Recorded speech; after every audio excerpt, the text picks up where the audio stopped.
Hoy tengo el privilegio de estar delante de ustedes para compartir el mensaje de la palabra del Señor en este inicio de serie. ¿Cuál es el nombre de la serie? Hechos del Espíritu Santo. No sé si alguien se ha preguntado por qué le pusimos ese nombre, Hechos del Espíritu Santo. Bueno, tiene que ver con el hecho de que en el libro de los Hechos se llama Hechos de los Apóstoles, ¿verdad? Pero alguna vez escuchamos, junto con el pastor Washington, que sería bueno no solo decir Hechos de los Apóstoles, sino Hechos del Espíritu Santo, porque realmente el Espíritu Santo es el protagonista acá, es el que mueve, es el que dirige a toda su iglesia en misión. Y por eso comenzamos esta serie con este punto acerca del Espíritu Santo como la promesa. Vamos a meditar en este punto en esta mañana, así que acompáñenme a orar. Gracias te damos, Padre, por el tiempo que nos permites estar acá reunidos. Conoce, Señor, lo que hay en nuestra mente y corazón. Y te pido, Padre, que nos ayudes a estar concentrados a lo que tú tienes para enseñarnos en esta mañana. No permitas que nos distraigamos con notificaciones en el teléfono, redes sociales o incluso pensamientos de qué va a pasar más tarde o mañana. Señor, ayúdanos a concentrarnos en lo que tú tienes para hoy en nuestras vidas.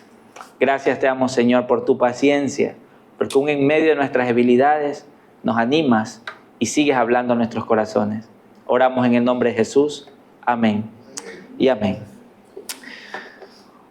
Comenzamos esta nueva serie y es muy interesante ver cómo a lo largo de las Escrituras se nos muestra en los evangelios que Jesús se encontraba con un grupo de discípulos. Había muchos seguidores, pero habían 12 personas más cercanas a él.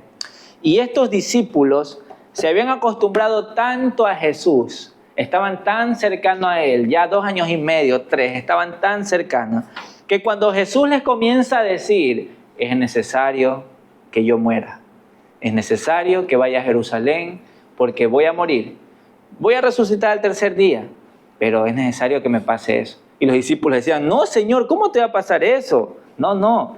Y nosotros, yo les pregunto, ¿a cuántos de ustedes les gustan las despedidas? ¿Cuántas despedidas han tenido en su vida?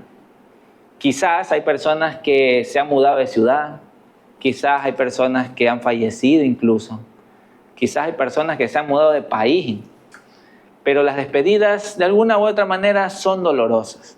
Y son aún más dolorosas cuando amamos muchísimo a la persona a la cual no vamos a ver más o ya no vamos a ver casi nunca. Quizás por videollamada si se encuentra vivo en otro país o en otro lugar. Pero las despedidas sí son dolorosas. Y yo cuando veo a los discípulos digo, obviamente ellos estaban tristes, estaban preocupados, se habían acostumbrado a Jesús. Y Jesús les dice, no dejen que el corazón se les llene de angustia. Quiero que me acompañen en sus Biblias a Juan capítulo 14, versículos del 1 al 6. Mientras ustedes encuentran esto, en el libro de Juan, del 13 al 17, usted va a encontrar algo que se lo conoce como el discurso de despedida de Jesús, desde Juan 13 hasta Juan 17. Y en Juan 14, ya habiéndoles dicho Jesús que era necesario que Él se vaya y que no esté, el Señor les dice, Juan 14, el 1 al 6, no dejen que el corazón se les llene de angustia. Confíen en Dios y confíen también en mí. En el hogar de mi Padre hay lugar más que suficiente. Si no fuera así, ¿acaso yo les habría dicho que voy a prepararles un lugar? Cuando esté todo listo, volveré para llevarlos, para que siempre estén conmigo donde yo estoy, a donde yo voy. Y ustedes conocen el camino que lleva a donde voy. Versículo 5. No, Señor, no lo conocemos, dijo Tomás. No tenemos ni idea a dónde vas. ¿Cómo vamos a conocer el camino? Juan 14, 6. Jesús le dice, yo soy el camino, la verdad y la vida. Y nadie puede ir al Padre si no es por mí. Quiero comenzar con esta porción para hablar acerca de Jesús y la promesa. Antes de hablar de Jesús y la promesa de manera específica, Él les habla acerca de esto. Jesús lidia con la angustia, con la tristeza, con la desesperación, con lo que tenían en la mente los discípulos, de la tristeza del saber que Él ya no iba a estar. Por eso les dice, discípulos queridos, no dejen que el corazón se les llene de angustia. Y yo me pongo a pensar y digo, ¿cuántas veces no me ha pasado a mí eso? Mi corazón lleno de angustia, de ansiedad, de afán por las situaciones de mi vida, y el Señor trayéndome a estos pasajes que me dicen que no se llene de angustia tu corazón. Y uno diría, bueno, pero solo es una frase. ¿Cuál será el motivo por el cual yo no esté lleno de angustia? El Señor les promete que iba a volver por ellos. El Señor Jesús les dice, yo volveré. En medio de la angustia de sus discípulos, Él promete que volverá. En medio de la tristeza de sus discípulos de no ver más a Jesús, Él les dice, no se preocupen, yo voy a volver por ustedes. Y Él les dice, discípulos, yo me voy a prepararles un lugar. Yo me voy hacia allá no a dormir. Yo voy a prepararles un lugar para que donde yo estoy, ustedes también estén. Y los discípulos al escuchar esto, yo digo, ojalá que se hayan llenado de esperanza. Pero apareció uno llamado Tomás, diciendo, Señor, una pregunta, ¿a dónde es que vas? Porque de verdad que no sé a dónde vas. Y el Señor es claro en sus palabras, hay pasajes muy específicos. Y acá el Señor está diciendo, es necesario que yo me vaya, en la casa de mi Padre hay muchas moradas, allá voy a prepararles lugar. Pero siempre sale un Luis Enrique, digo yo, diciendo, Señor, repíteme otra vez, ¿qué tratas de decir? ¿Qué dices? ¿Dónde? ¿Cuál es el camino? Y el Señor le dice, yo soy el camino, yo soy la verdad y yo soy la vida. Y sabe que esta frase de Jesús es algo tan trascendente, porque no solamente quedó allí plasmada en las Escrituras, sino que a lo largo de los años, quienes se acercan con un corazón sincero a Jesús y descubren que Él es el camino, que Él es la verdad y que Él es la vida, Él los transforma, Él los renueva, Él los hace nuevas criaturas. Porque comprenden que no hay nadie más a través del cual podamos llegar al Padre, sino es solamente Jesucristo. No es una religión, no es un pastor, no es un sacerdote, no es mi mamá, es Cristo Jesús, el camino por el cual yo puedo acceder a las promesas de Dios. Y el Señor Jesús le dice a sus discípulos, yo voy a volver por ustedes. No se entristezcan, no se preocupen. Pero si ustedes leen ahora el versículo 15 al 17 de ese mismo pasaje, Él les dice, si me aman, obedezcan mis mandamientos. Y yo le pediré al Padre, y Él les dará otro abogado defensor, quien estará con ustedes para siempre. Me refiero al Espíritu Santo, quien guía a toda verdad. El mundo no puede recibirlo porque no lo busca ni lo reconoce, pero ustedes sí lo conocen, porque ahora Él vive con ustedes y después estará en ustedes. En medio de todo ese relato de Jesús despidiéndose de sus discípulos, no solamente Él les promete que va a volver, sino que hasta que Él regrese, mientras esperamos a Cristo, hay alguien que va a quedar con los discípulos. Hay alguien que va a quedar con ellos. Y es aquí donde se habla de otro abogado defensor. El Reina Valera dice, es otro consolador. Y yo quiero hablar en este punto acerca del alos paracleto, como usted lo puede ver ahí en pantalla. ¿Sabe por qué? Porque si usted lo lee en las versiones en español, usted se va a dar cuenta que ahí dice otro consolador, otro abogado defensor, pero no vemos la riqueza y la profundidad de las palabras de Jesús en este punto. ¿Saben por qué? Porque la palabra que está ahí, alos, significa otro del mismo tipo. Había varias palabras para referirse a otro. Y este otro que está aquí en el griego es alos, que significa otro del mismo tipo. ¿Qué implica esto? Significa que no está usando la palabra heteros, que era otra palabra en griego, que significa uno de distinta clase. Entonces, ¿qué trato de explicar con esto? Cuando Jesús les dice a sus discípulos, yo les prometo que voy a volver, y después les dice, pero yo les voy a enviar otro consolador. Él está diciéndose a sí mismo, saben que alguien como yo los va a acompañar a ustedes. Y esto que está aquí me interesa porque dice, quien estará con ustedes para siempre. Jesús, el Verbo hecho carne, estaba físicamente con sus discípulos por aproximadamente unos 3 años, pero era la hora de partir. Y sabía que sus discípulos se iban a quedar tristes, solos, abandonados, se sentían angustiados, Pero el Señor les dice, tranquilos, yo les voy a enviar otro como yo. Les voy a enviar a alguien como yo, que esté con ustedes, pero para siempre. Imagínense esa promesa. ¿Qué escogerían ustedes? Señor, mejor quédate tú, o dame esa promesa que me estás diciendo. Bueno, no era una opción para escoger para los discípulos, pero el Paracletos que se menciona allí tiene que ver en el idioma griego con un intercesor, un consejero, un ayudador, una guía, un abogado defensor en ámbitos legales. En otras palabras, es alguien que se iba a poner al lado de para caminar. Imagínense esa promesa de Jesús a sus discípulos. Jesús había estado ya con ellos, sí, pero ahora la promesa era, les voy a dejar a alguien como yo. Les voy a dejar a otro como yo, otro del mismo tipo. Enviaré a alguien como yo que estará con ustedes no solo por un tiempo corto, porque 3 años pues es un tiempo corto, pero es alguien que siempre va a ser su guía, va a ser su maestro, va a ser su defensor. Y yo en esta mañana le quisiera preguntar a usted, ¿ha realmente meditado y entendido que Dios ha enviado una promesa para usted? Amén. Que Dios realmente le ha dicho a su corazón, sí, ¿sabes qué? Yo ya no estoy ahí contigo. Ninguno de nosotros vemos a Jesús aquí. Pero hay alguien que sí voy a enviar. Pero esta promesa no era para cualquier persona. ¿A quién Jesús le está dando esta promesa? A sus discípulos. ¿Cómo comienza el versículo 15?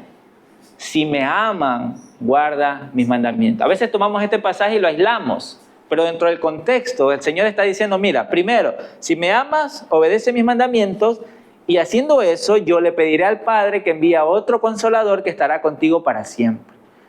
Entonces, para poder llegar a ser sus discípulos o demostrar que soy sus discípulos, es alguien que está obedeciendo a Dios, es alguien que está amándole. Por eso el Señor envía a su Espíritu Santo. Por eso es necesario comprender que cuando vemos que en el versículo 17 dice, ahora Él vive con ustedes, pero después estará en ustedes. Estas frases son muy importantes, hermanos. No sé si usted le ha prestado atención. Pero el Señor le está hablando a sus discípulos de que obviamente ellos habían visto ya el poder del Espíritu Santo por medio de Jesús. Ellos ya sabían del Espíritu Santo, lo tenían en su palabra, sí. Pero ahora el Señor les está diciendo, miren, no es que solamente va a estar alguien ahí con ustedes al lado, sino que ese alguien que ustedes ya saben que está con ustedes, ahora va a estar en ustedes. Y eso, hermanos, es la promesa de que realmente va a estar con nosotros, adentro. No es algo que se va a salir, no es algo que va a entrar de vez en cuando, sino que la promesa de Dios es que su Espíritu va a estar en sus discípulos para guiarlos, para aconsejarlos, para enseñarles la verdad.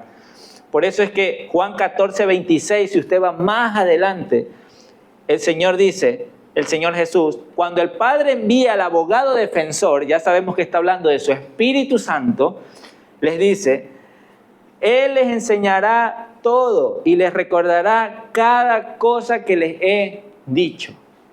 Y si usted ya se ha hecho spoiler, si usted ya se ha adelantado y ya ha leído más adelante, usted sabe que el Señor envía su promesa.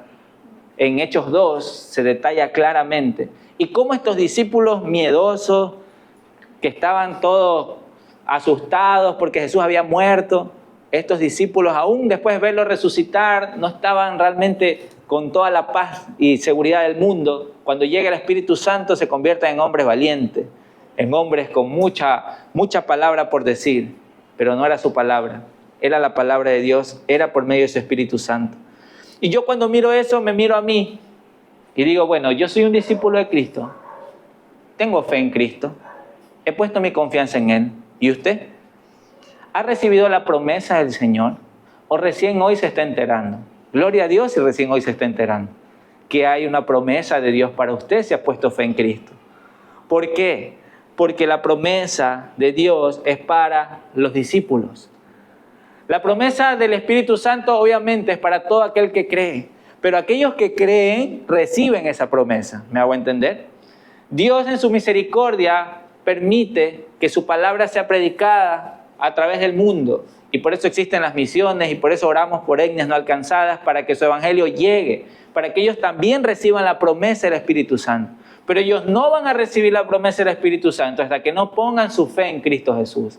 Por eso, si le aman, que guarden sus mandamientos.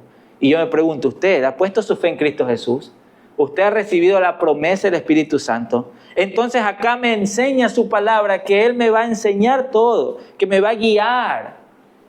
Y si usted dice, sí, yo soy un discípulo y tengo su Espíritu, entonces ¿por qué no le pide dirección al Espíritu Santo?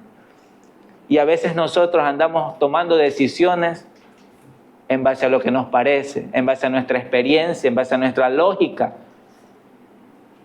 No, es que este trabajo es mejor porque voy a ganar más. No, es que esta universidad es mejor porque es la más prestigiosa. Y así en nuestra lógica. ¿Y por qué no le preguntamos al Señor, Señor, ¿dónde quieres que estudie? ¿Qué quieres que estudie? Señor, ¿quieres que haga esta maestría? Señor, ¿quieres que invierta en esto? Señor, ¿quieres que invierta en lo de acá? A veces nos pasan las cosas, hermanos en Cristo, porque no le pedimos sabiduría y dirección al Espíritu Santo, sino que lo hacemos porque nos parece. O incluso nos creemos sabios en nuestra propia opinión, basado en nuestra experiencia. Es que como Dios en el pasado ya me ayudó de esta manera, ahora es de la misma forma. Hermanos, cada día necesitamos pedir dirección al Señor. Amén. Amén. Por eso es que el Espíritu Santo ha sido dejado para nosotros, para que nos guíe, para que nos enseñe. Si me aman, obedezcan mis mandatos. Y saben, hay muchas personas que hablando del Espíritu Santo creen que no es Dios. Y esto no es algo novedoso de esta época. En este segundo punto, que el Espíritu Santo es Dios, quiero hablar acerca de cómo en los primeros siglos, siglo IV, siglo III, ya habían movimientos, ya habían personas que empezaban a decir, ¿sabes qué? El Espíritu Santo es una criatura, es algo que Dios creó. Otros decían, no, es que el Espíritu Santo sí es Dios, pero es un Dios más pequeño. Otros decían, no, es que el Espíritu Santo es una manifestación, es una fuerza, pero no es una persona. Entonces, en los primeros siglos comenzaron a tratar este tipo de movimientos llamados, si usted está anotando, anótelo para que investigue, llamados el macedonianismo, el arrianismo y el modalismo. Macedonianismo, arrianismo y modalismo. Eran corrientes filosóficas, movimientos que utilizando las Escrituras decían, no, es que el Espíritu Santo no es Dios, sino que simplemente es una criatura, es una fuerza o es un Dios más chiquito, pero no es el mismo Dios. Y para eso la iglesia en aquella época se reunió en concilio para poder clarificar, para poder especificar en los credos que ya tenían quién era la persona del Espíritu Santo.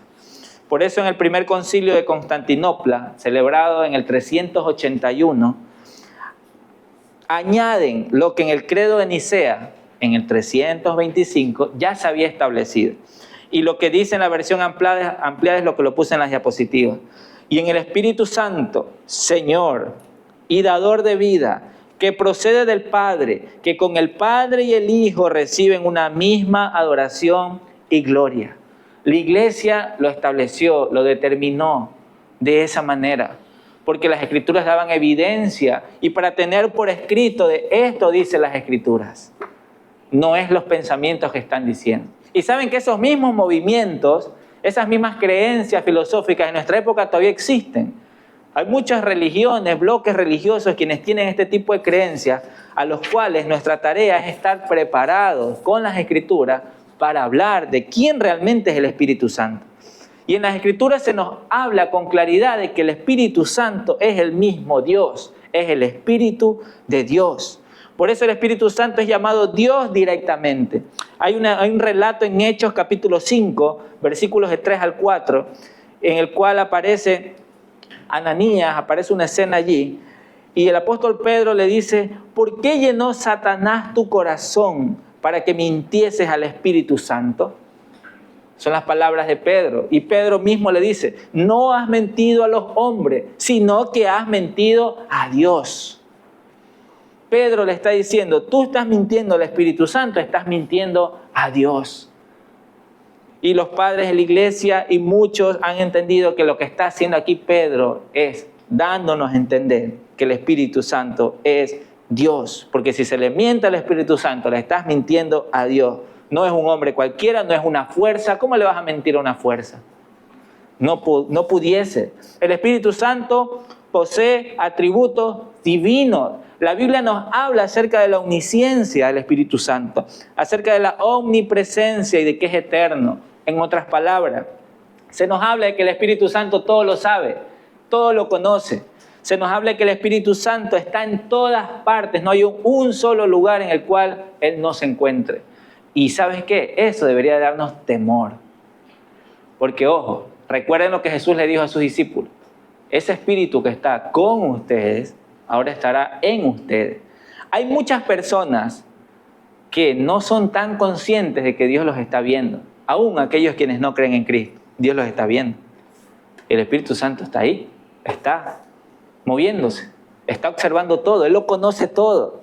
Pero la promesa de Dios para aquellos quienes ponen su fe en Cristo Jesús es que no solamente esté afuera, sino que el Espíritu Santo ahora haga morada en el creyente. Que ahora el cuerpo del creyente sea el templo del Espíritu Santo para que el Espíritu de Dios viva allí en el creyente. Yo cuando pienso en eso digo, Señor, qué temor. Qué temor. Con qué cuidado debo andar. Porque mi cuerpo ya no es mi cuerpo, sino que es templo del Espíritu Santo. Obviamente, sí creo que he recibido la promesa. Porque las Escrituras me enseñan, 1 Corintios 2, del 10 al 11, que el Espíritu todo lo escudriña, aún lo profundo de Dios. Nadie conoció las cosas de Dios, sino el Espíritu de Dios. Salmo 139, del 7 al 8. ¿A dónde me iré de tu Espíritu? ¿Y a dónde huiré de tu presencia? Quiero hablar esta mañana, hermanos, en que muchas veces, aún diciendo que somos testigos de Cristo, fieles seguidores de Cristo, a veces hacemos cosas en secreto que no le agradan al Señor. Comenzamos a meter la pata y creyendo que Dios no nos está viendo. Hay lugares oscuros en que uno dice, no, aquí Dios no me ve. O haciendo cosas, no, aquí el pastor ni sabe dónde estoy, mi líder tampoco, mi mentor tampoco, pero ¿sabe quién está ahí? Dios. Dios sí lo está viendo. Y debería darnos temor el saber que el Señor está en todos lados. Ni ganas de pecar debería darnos. Y aún si nos da ganas, arrepentirnos y decirle, Señor, hacia allá no debo ir. Eso no te agrada. Porque si yo te amo, guardo tus mandamientos. Y tu promesa, que es tu Espíritu, ahora está en mí. Hebreos 9:14, hablando acerca del sacrificio de Cristo, dice, cuánto más la sangre de Cristo, el cual mediante el Espíritu eterno se ofreció a sí mismo sin mancha a Dios. El Espíritu Santo recibe cualidades, características de Dios. Y sería algo raro, extraño decir, no, yo voy a tapar todos esos pasajes y voy a creer que mejor es una fuerza. Voy a creer que mejor es algo diferente, pero no es Dios. Cuando la Escritura nos da la claridad del mismo. Hermanos queridos, ¿ustedes están conscientes que el Espíritu Santo es Dios? ¿Están conscientes que es Dios mismo quien ha prometido a venir a morar en usted? Es Dios mismo. O sea, no estamos hablando de otra persona, de un profeta, de una fuerza, de algo figurativo. No, la promesa es que el Espíritu Santo de Dios va a morar en nosotros. ¿Qué tan conscientes estamos de eso? ¿Qué tan conscientes estamos de eso? Sabe que el Espíritu Santo realiza una obra que nadie más puede hacer. Ninguno de nosotros lo puede hacer en nuestra fuerza. Juan capítulo 16, versículos del 5 al 11. Juan capítulo 16, versículos del 5 al 11. El Señor Jesús, como les dije, del Juan 13 a Juan 17, es el discurso de despedida de Jesús con sus discípulos. Y en Juan 16, Él se sigue despidiendo y les dice, ahora voy a aquel que me envió y ninguno de ustedes me pregunta a dónde voy. En cambio, se entristecen por lo que les he dicho. O sea, de que Él ya no iba a estar. En realidad, es mejor para ustedes que me vaya. Porque si no me fuera, el abogado defensor, hablando del Espíritu Santo, no vendría. En cambio, si me voy, entonces se los enviaré a ustedes. Y cuando Él venga, convencerá al mundo de pecado y de la justicia de Dios y del juicio que viene. El pecado del mundo consiste en que el mundo se niega a creer en mí. La justicia está disponible porque voy al Padre y ustedes no me verán más. El juicio vendrá por quien gobierna este mundo ya ha sido juzgado. Aquí hay algo específico, hermanos, y quiero que usted se lo grabe en su corazón. Esto que acabamos de leer es obra del Espíritu Santo. ¿Saben por qué les digo? Porque cuando queremos nosotros hablarle a otra persona de Cristo y comenzamos a evangelizar, comenzamos a predicar, nos frustramos, nos enojamos, ya ni queremos hablarle más si la persona rechaza a Cristo, si la persona ya no quiere escuchar más de Dios, creyendo que es en nuestra fuerza que debemos alcanzar a la persona, cuando lo que deberíamos hacer es orar, clamar al Dios, ser llenos de su Espíritu y en el poder de su Espíritu Santo seguir predicando, para que el Señor haga la obra en esa persona. Usted no va a convertir a nadie, hermano. Usted no va a transformar a nadie. Es el Espíritu Santo de Dios el que transforma la vida de las personas. Amén. Entonces, si usted hoy dice, Dios sí me ha transformado, no fue porque el pastor le predicó solamente, no fue porque alguien le hizo llegar un versículo, fue porque el Espíritu Santo de Dios obró en su corazón. Dios tuvo misericordia y gracia para usted y lo transformó. Asimismo, recordemos entonces que cuando le hablamos a otra persona del Evangelio, debe ser el Espíritu Santo el que obra en esa persona, no nosotros. Pero no, ahí vamos nosotros, frustrados, enojados, preocupados de que, ¿será que no hablé bien? ¿Será que no dije el versículo correcto? Hay que prepararse, es verdad. Hay que capacitarnos, es verdad. Pero confía en el poder del Espíritu Santo. Confía en que Él va a hacer la obra. ¿Tienes fe para eso o no? Respóndanselo ustedes mismos, hermano. ¿Tienen fe para creer que Dios, así como los ha transformado a ustedes, va a transformar a su familia que aún no conoce del Señor? A sus compañeros de trabajo que ustedes los ven que todos los fines de semana se desbaratan en una discoteca, se emborrachan, están con mujeres todos los días diferentes, llevan vidas que desagradan al Señor, compañeros de colegio, universidad.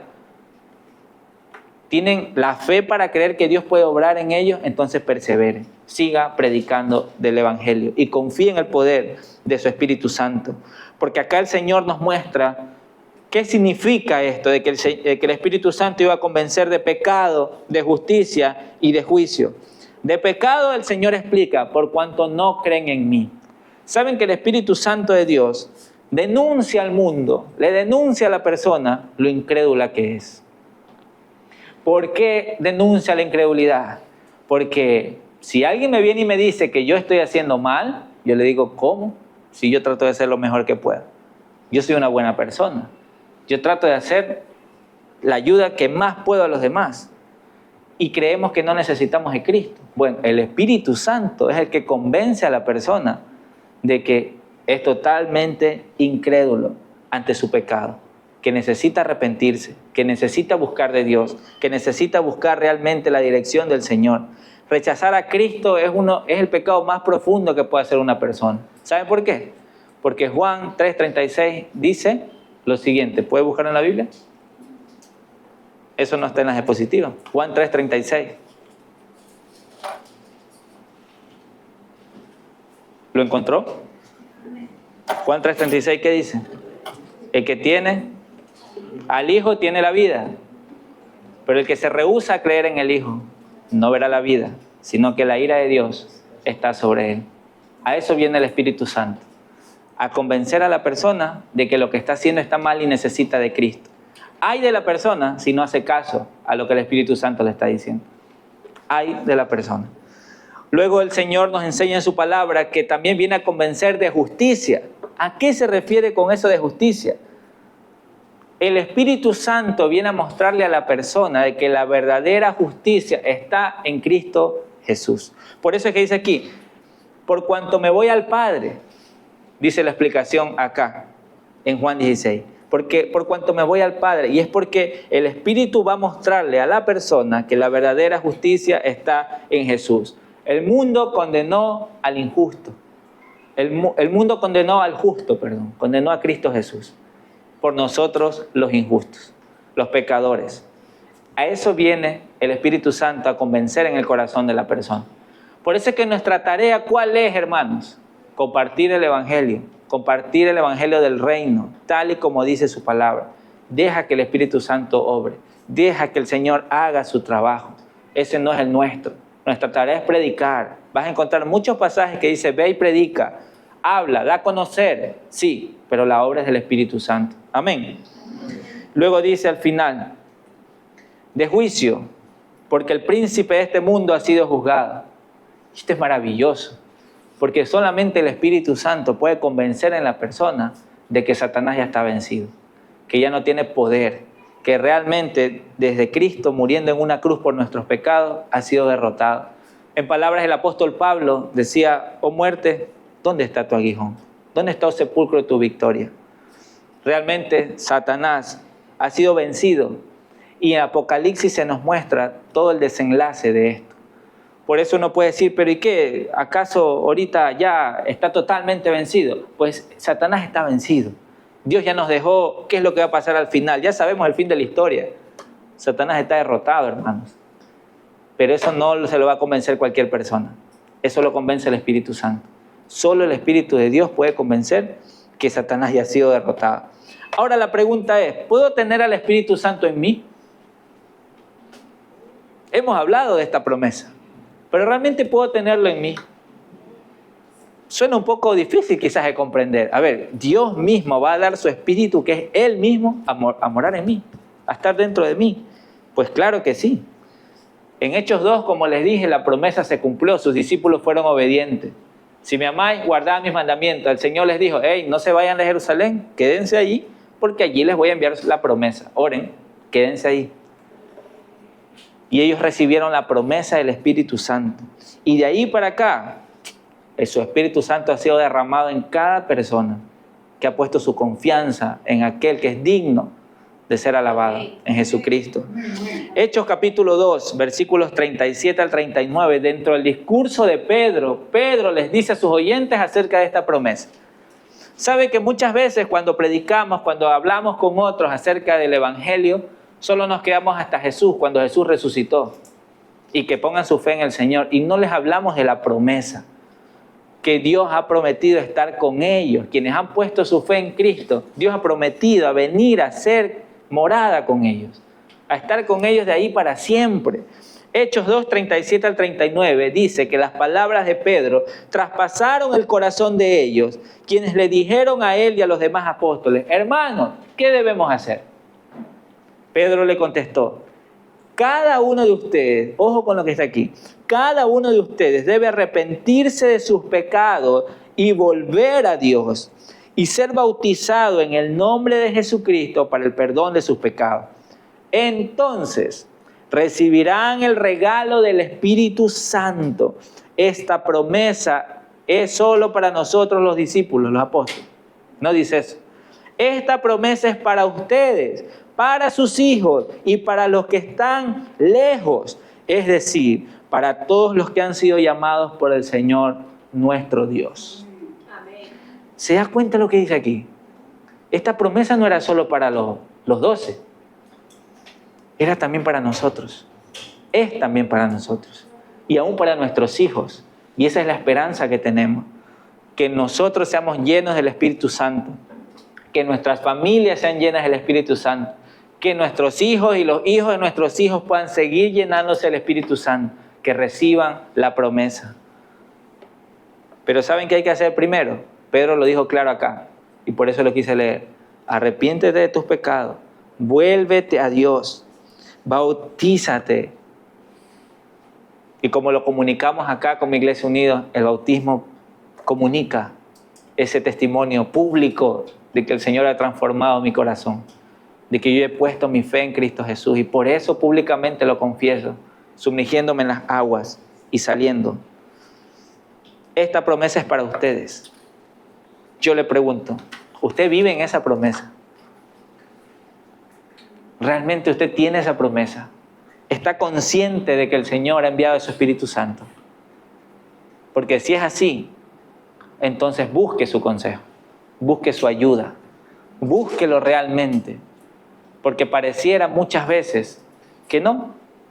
Mejor confío en lo que alguien me aconsejó y alguien me dijo. Gloria a Dios si nos aconsejaron con las Escrituras. Pero en base a eso, oremos y pidamos la dirección al Señor. El Señor dijo, está bien, yo me voy, pero no los voy a dejar solos, les voy a dejar mi guía. Les voy a dejar al abogado defensor. Les voy a dejar al Consolador. En palabras del apóstol Pablo, hermanos, Efesios capítulo 1, versículos 13 y 14. ¿Saben lo que dice el apóstol Pablo? Esto no solamente era Pedro comunicando la promesa, sino que Pablo y todos los discípulos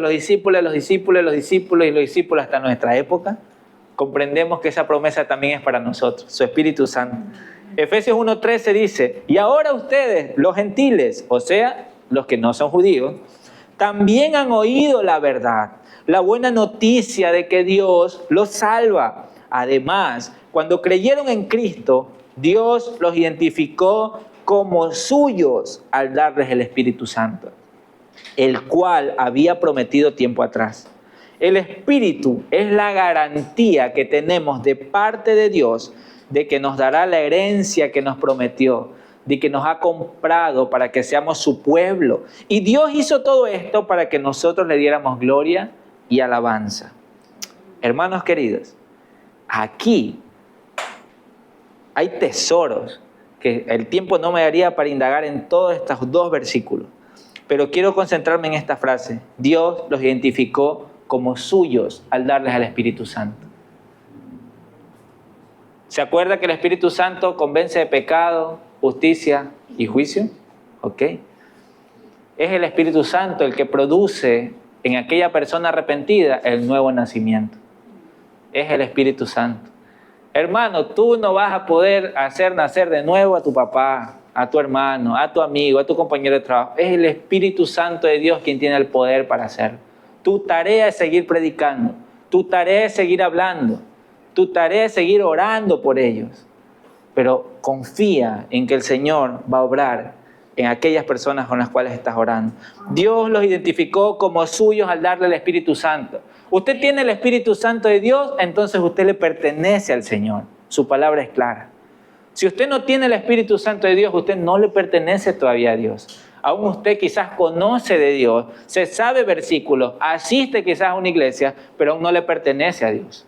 Es necesario arrepentirnos de nuestros pecados, poner nuestra fe en Cristo y decirle, Señor, hazme nacer de nuevo.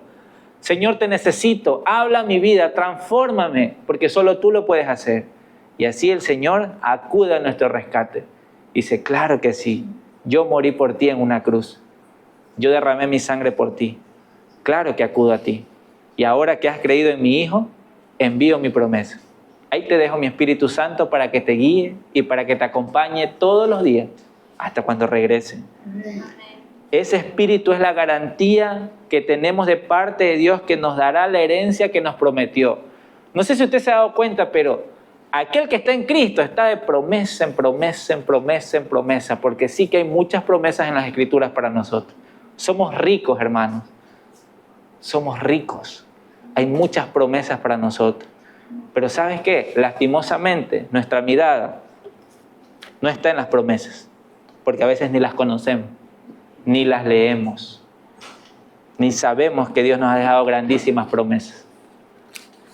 Pero yo le animo en esta mañana a que se arrepienta de su pecado, a que busque más a Dios, a que lea su palabra, estudie las Escrituras, estudie realmente su palabra y vea cómo Dios le ha prometido grandes cosas. Y no estoy hablando de dinero, posesiones, carros, casa, mansiones, buenos trabajos. Yo no estoy hablando de eso, hermano. Gloria a Dios si Dios se los da. Y gloria a Dios si Dios no se los da. Amén. Amén. Amén. Compartía ayer con un hermano y leíamos Proverbios 17:1. Y ese pasaje, si usted lo busca, puede anotarlo. Dice, es mejor comerse un pan duro, donde hay paz, que comerse un banquete, donde hay pelea. Yo digo, Señor, es verdad. Aquí yo veo a dos hombres, le dije a esta persona, aquí yo veo a dos hombres. Un hombre, el cual, aunque tiene pan duro en su casa, no es que está dejando morir de hambre a su familia, pero aunque tiene un pan duro en su casa, se ha preocupado por lo otro, por mantener en paz a su familia. Pero el otro se ha preocupado por tener banquetes en su casa, pero no se ha preocupado por su familia. No ha estado con ellos y por eso hay peleas y discusiones. Para ser del primero, así sea un pan duro, pero que haya paz en nuestra familia, necesitamos la guía del Espíritu Santo. Necesitamos buscar al Espíritu Santo. Necesitamos decirle, Señor, ahora que ya he escuchado este mensaje, reconozco que no he estado buscándote realmente. Quizás he leído solo versículos, pero no he entendido. Obviamente, porque es el Espíritu Santo el que escudriña hasta lo más profundo de Dios. Y Él es el que nos da a conocer sus verdades. Amén. Amén. Solamente el Señor puede hacer eso en nosotros. Y Juan 14, 18, si usted analiza lo que estamos viendo, en el 18 el Señor Jesús le dice a sus discípulos: no los abandonaré como a huérfanos, sino que vendré a ustedes. ¿Sabe que la palabra huérfanos que está allí tiene que ver con no tener padre ni madre, ni nadie que te cuide? Entonces el Señor les dice: discípulos, yo no los voy a abandonar como huérfanos. O sea, ustedes no se van a quedar sin nada. Yo les voy a enviar a alguien. Yo les voy a enviar a otro consolador. Les voy a enviar al Espíritu Santo. Queridos hermanos, en la gran comisión, en la tarea que se nos ha mandado a todos los discípulos de Cristo, se nos dice que hagamos discípulos en todas las naciones, bautizándolos en el nombre del Padre, del Hijo y del Espíritu Santo. ¿Qué significa ser bautizados en el nombre del Padre, el Hijo y el Espíritu Santo? Que la persona comprenda que es la obra redentora de Dios la que actúa en esa persona. Es el Padre, es el Hijo, es el Espíritu Santo guiándolo hasta el final, hasta cuando Cristo venga. Queridos, a la hora de ir a ser discípulos, que es la misión que nos ha encomendado el Señor, debemos dar a conocer al Padre, al Hijo y al Espíritu Santo. A veces nos concentramos más en uno que en otro, pero entonces estaremos dando un mensaje a media, incompleto. Cuando evangelizamos, cuando predicamos, tenemos que dar a conocer la obra completa de Dios. El Padre enviando al Hijo, el Hijo muriendo en una cruz y prometiéndonos que cuando Él se vaya enviará su promesa. Y esa promesa es la que hoy nos acompaña hasta cuando Él regrese. ¿Saben? Para ir terminando, una vez leí un escrito del pastor Adrian Rogers que decía, él contaba una historia, yo me la traté de aprender a mi modo, así que si se la han leído no va a ser igualito. Pero él decía, una vez un hombre compró un vehículo y este vehículo, él lo vio que se veía muy bonito y lo podría utilizar para transportarse, ¿no? Algo novedoso. Entonces él al comprar este vehículo lo pidió y se lo fueron a dejar a la casa. Entonces este hombre sale, ve su vehículo y quiere irse a algún lado, a la tienda. Coge y se sienta en el vehículo y ve que no pasa nada. Dice, ¿por qué no se mueve el vehículo? Ah, ya sé, hay que empujarlo. Entonces se va atrás y comienza a empujar el vehículo un poco, lo empuja y se sube. Y comienza a andar. Ah, sí, ha sido bonito andar en el vehículo. Luego se le acabó, otra vez se baja y lo sigue empujando. Y se trata otra vez de subir. Dice, ah, sí, llegó a la tienda y de regreso hizo lo mismo. Hacía eso por varios días. Imagínense lo cansado que es eso. Digamos que la tienda estaba relativamente cerca, ya. Luego un vecino lo ve y le dice, ¿qué estás haciendo? Y le dice, estoy movilizándome mi vehículo a la tienda, obviamente. Le dice, pero ¿no sabes que se puede encender el vehículo? ¿No sabes que se puede accionar esta palanca de cambio? Aquí esto se llama embrague, este es el freno, este es el acelerador. Le decía, no, la verdad es que yo no sabía nada de eso. Entonces viene el vecino y le enseña y esta persona se queda asombrada. Y obviamente de ahí en adelante le cambió la vida a esa persona porque entendió cómo manejar el vehículo. Quizás suene un poco boba la historia, pero me ayudó a comprender que muchos de nosotros no sabemos lo que tenemos. Él no sabía que el vehículo tenía motor, tenía todo un sistema mecánico, hidráulico y de todas las formas que puedan mencionarle para darle movimiento a ese carro y que lo pueda llevar a algún lado. Asimismo nosotros muchas veces como el cuerpo de Cristo no somos conscientes del Espíritu Santo que se nos ha dado y de la guía que necesitamos de Él. Ahí estamos tratando como ese hombre empujando el carro, así, empujando ahí, haciendo lo que se puede. Porque podemos decir, sí, yo tengo vehículo, pero no lo estamos usando de la manera correcta, no estamos tomando todo lo que deberíamos del vehículo. Y el Señor se entregó todo para gloria de su nombre. ¿Se acuerda lo que decía Efesios 1:14 al final? Dios hizo todo esto para alabanza y gloria de su nombre. Amén. Amén. Amén. Entonces, si Dios ha enviado su Espíritu a usted, no es para que usted sea el famoso, el chévere, el bacán. No, no. Es para que usted dé gloria a Dios en todo lo que el Señor le permita hacer. En todo. Porque es ese mismo Espíritu quien da dones, talentos, habilidades y bueno. Eso lo vamos a dejar para los siguientes mensajes de domingo, porque vamos a tener la serie de Hechos del Espíritu Santo, Pero era necesario comenzar entendiendo que tenemos esa promesa, que Dios nos ha dado su promesa. Y quienes ya han puesto su fe en Cristo, hoy pueden dar testimonio que es maravilloso el Espíritu Santo. Y quienes aún hoy, habiendo puesto su fe en Cristo, no han sido conscientes del Espíritu Santo, pues búsquelo más. Llénese de su presencia. Deje que Él le guíe. Deje que Él le enseñe, porque aquí me dice su palabra que Él me va a enseñar todo. Y me dice aquí que Él va a ser el que me guíe a toda verdad. Él. Hermanos, en Hechos 19, el 1 al 7, pasa algo parecido. No lo tengo ahí en las diapositivas, lo puedo anotar. Hechos 19, el 1 al 7. El apóstol Pablo va a una región y les dice, ¿han escuchado hablar del Espíritu Santo? ¿Qué es eso? Dice. Ellos solo habían escuchado hablar de Jesús y del bautismo de Juan. Nada más. Y el apóstol Pablo se toma el tiempo de predicarles, de hablarles del Espíritu Santo, ora por ellos y ellos en ese momento reciben el Espíritu Santo. Son conscientes del Espíritu Santo en ellos. Si tú eres de esos, hoy es un buen día para decirle, Señor, quiero vivir esa promesa. He escuchado de ti, he estado allí, pero no he sido consciente que tú ya has enviado a tu Espíritu en mí. Y yo he sido como ese hombre empujando un carro. Y no he sido consciente que puedo encenderlo y puedo andar y ir mucho más lejos. Hermanos, el Señor cumplió su promesa. Él ya lo cumplió. Él ya lo envió y lo sigue enviando a todos aquellos quienes hoy ponen su fe en Cristo Jesús. Y si hoy tú no has puesto tu fe en Cristo Jesús, hoy es un buen día para arrepentirte de tu pecado, para creer en el Evangelio y para volver a Dios. Vive la promesa de Dios, porque Él es bueno y quiere lo mejor para nosotros. Amén. Amén. Todo esto ha sido hecho para alabanza y gloria de su nombre. Amén. Acompáñame a orar. Gracias te damos, Dios, por tu palabra. Gracias por tu promesa, Señor, porque es maravillosa. A tus discípulos, Señor, les hablaste en medio de una situación de angustia, de dificultad. Tenían temor, tenían miedo. Se iban a quedar huérfanos, Señor, solos. Pero, Señor, tú les dijiste, tranquilos. No los voy a dejar solos. Les voy a enviar la promesa. Les voy a enviar a otro como yo, al Consolador, el abogado defensor, el Maestro, el que los va a guiar, Él, el Espíritu Santo. Señor, y tú conoces nuestras vidas y sabes en qué situación nos encontramos. Podemos ser de aquellos quienes solo hemos escuchado y aún no hemos puesto nuestra fe en ti. Señor, podemos ser de aquellos quienes ya nos creemos tus discípulos porque te seguimos, porque escuchamos de ti, pero no hemos sido conscientes del gran poder que tú has depositado en nosotros y no hemos sido activos, efectivos en aquello.